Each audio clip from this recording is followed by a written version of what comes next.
What it is, y'all, welcome back to the channel. We're in the garage today. We're gonna be doing some maintenance stuff.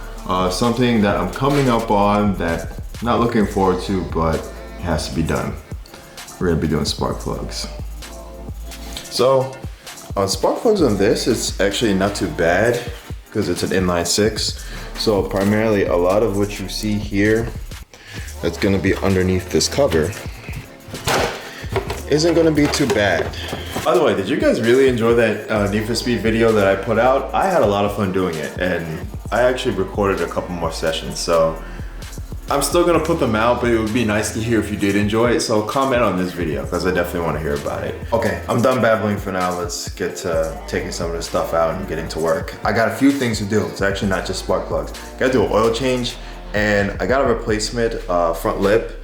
I alluded to not show you guys because I made an attempt to repair something. So one of my Supra bros, he actually had a lip from when he was involved in an accident, and I kind of wanted to make a project out of it. I wanted to repair it. So this lip has been repaired, but it also has since incurred some damage, but not by way of me actually hitting something. It's just that it didn't hold up. Now, I did use like, it was like a kit, and it's almost like fiberglass. It probably is fiberglass, but it's a kit, and you use it, and you lather it on there, and then it bonds everything together. And then what you could choose to do is you can sand it down and then paint it. But in this case, I actually had this wrapped. So a lot of people couldn't even tell that a portion of this lip was actually wrapped. So, and I can see the seam here. This is where the wrap ends. But to this day, no one's ever been like, oh, hey, like, what's that there? So sick. So you guys know now, but that's only because the new replacement is here. So I'm gonna be throwing that on too.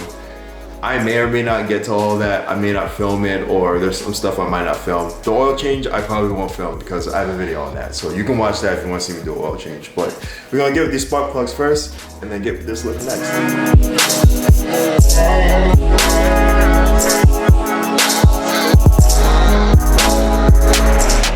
Also, I got a pack of NGKs here. So these are the ones that you should get. Now I have a 21, so I've heard that some of them are Champion, and that is BMW's brand and choice of spark plug. And then you can also go with the NGKs. I stay true with NGKs. I've been using them since I became a car guy. So yeah, I would just use NGKs. All right, so once you get the cover off, you're basically going to look, and you'll see all your coil packs here. So they go straight in a line, and then there's one more back there. But essentially, you're going to be getting to each of these. There's a connector on all of them. So you will pry this up. So typical BMW things, pry this up and then push down, pull it out.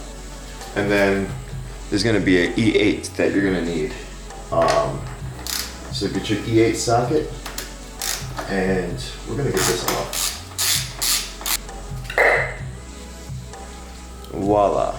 So it is out. Now, this doesn't actually come out, so don't try and take it all the way out. So you're gonna repeat this 6 times, or 5 more times, since now we have this one out. But what I'm gonna do is I'm gonna go in order from front to back, and then just replace each spark plug. You see this? This is a thin wall 14mm socket, deep socket at that. It's great because it's exactly meant to take spark plugs out. So definitely useful to use something like this. So don't sleep on this one.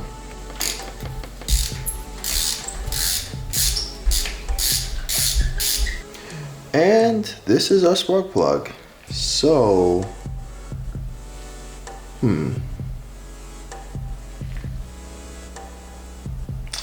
don't know, this doesn't look too bad. I was expecting it to look worse. Honestly, yeah, I really was expecting it to look worse. And the new hotness is right here, the NGK plug. What we want to do is, we just want to drop this in slow, hand tighten it, and then we'll hit it with the torque wrench for the specified Newton meters to tighten it.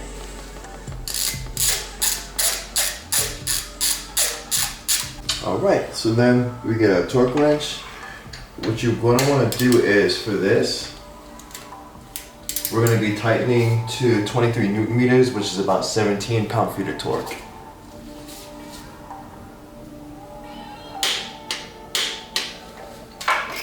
Right. And that's it. You'll be doing that 5 more times. So I won't bore you with that footage. I'll see you when I pick the camera back up. There's some bonus tips for you. To get to your 4th coil pack here, just unplug your catalytic converter O2 sensors.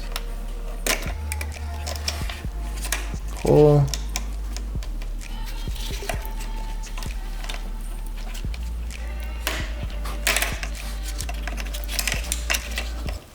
These are also color coded too, so you can't mess these up when you put them back in.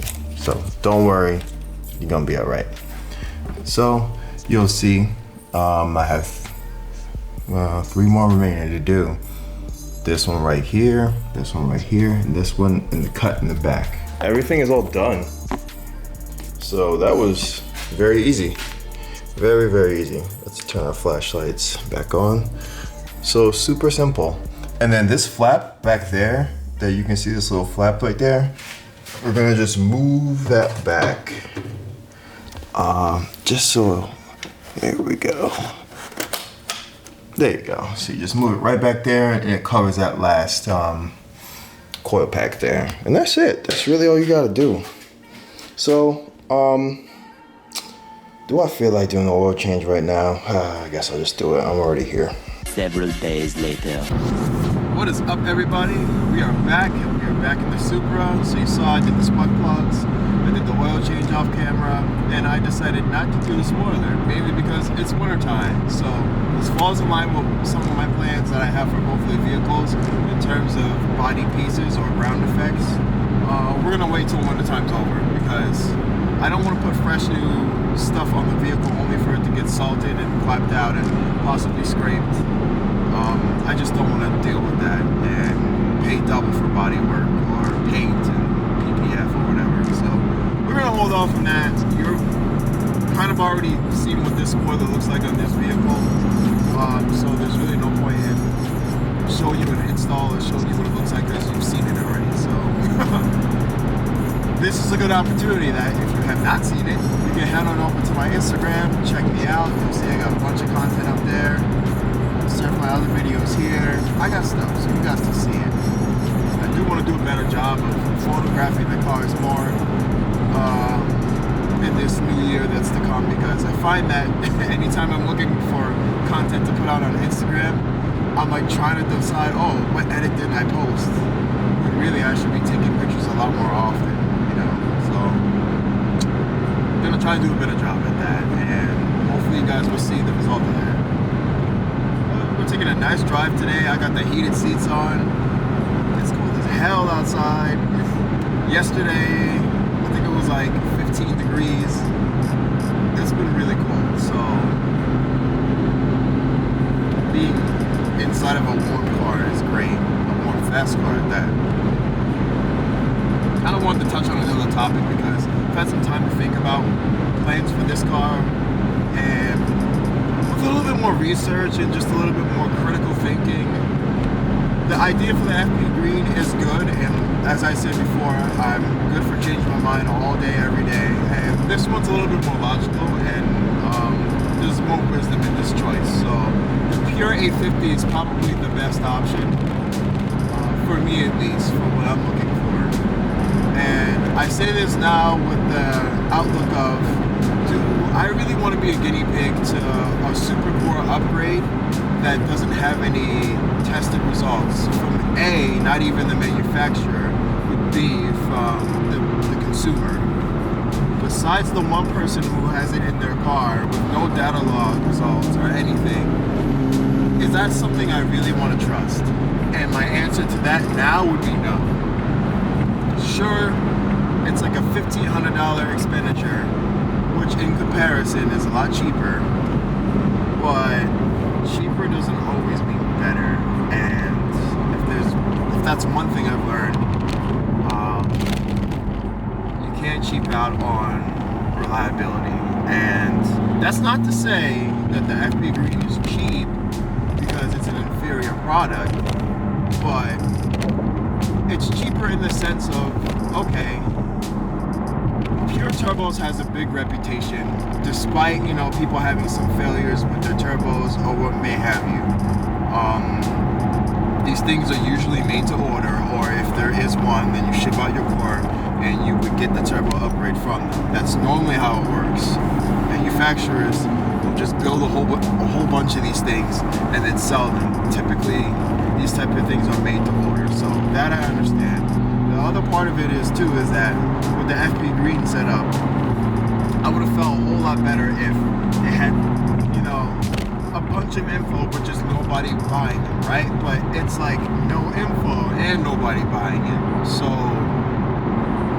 that's a not so great place to be. And that's not to say that it's probably isn't fantastic, because it's probably great for the things that I want to do, but the other side of it is that, you know, it's just not a good idea to go into something with no research, no nothing. It's literally nothing about this thing. They have an amazing reputation in the Evo community, and that's awesome, but that doesn't help me because this isn't an Evo, this is a Supra. So I think, you know, reshaping my thought process about that and just wanting to go with something that has a better reputation and the results are finite, you know, rather than, oh, well, it's a Super Bowl upgrade, so it's an upgrade. Okay, I need numbers. That's about it. So these drives that, you know, we do get to do, it feels good. You know, it's nice to be able to get out, enjoy the vehicle while, you know, it's still okay, provided you got one of the tires and it's not too icy or anything. So yeah, just taking it in, having a good time. I know this is going to be pieced into the video I started, so I'm not going to hold you guys too long. Just kind of wanted to touch on that and my thought process, kind of where I'm at, what I'm doing, you know, vice versa. I'm probably going to put up more Need for Speed Unbound videos. I just have to work on them. Kind of want to edit them in a fun way like I did with the first one. So I do have some content to put out. You're going to see me and one of my buddies, Isaiah. Eventually we'll get up together, we'll record some content. So I'm really looking forward to 2023. I think it's going to be a great year. My birthday is going to be in another week. So I'll hit that big 33. Plan on making some cool things happen. There's one thing that I want to touch on, but I can't just yet. But all I'll say is that when it hits the channel, I'm going to be super stoked, and I hope you guys and girls will be able to feel the excitement when I get it. Just like, hopefully it hits home. That's all I'm gonna say. Hopefully it hits home, man. Hopefully it brings a new batch of subscribers in, because I honestly feel like this particular thing has a nice following, and I see that people can't stay away from these things. So it will be nice to join in on that and be a part of the community. So that's all I'm gonna say. My lips are sealed. I'm just gonna have to work on making it happen, and it'll happen. But thank you guys for tuning in, and make sure you like, comment, subscribe. I'm gonna be working on different types of content, and yeah, I'm excited to be here. So you guys have a beautiful holiday. If I don't see you guys in a video, Happy New Year, and be safe out here. It's cold, and these people are nuts. So stay safe, take care, peace.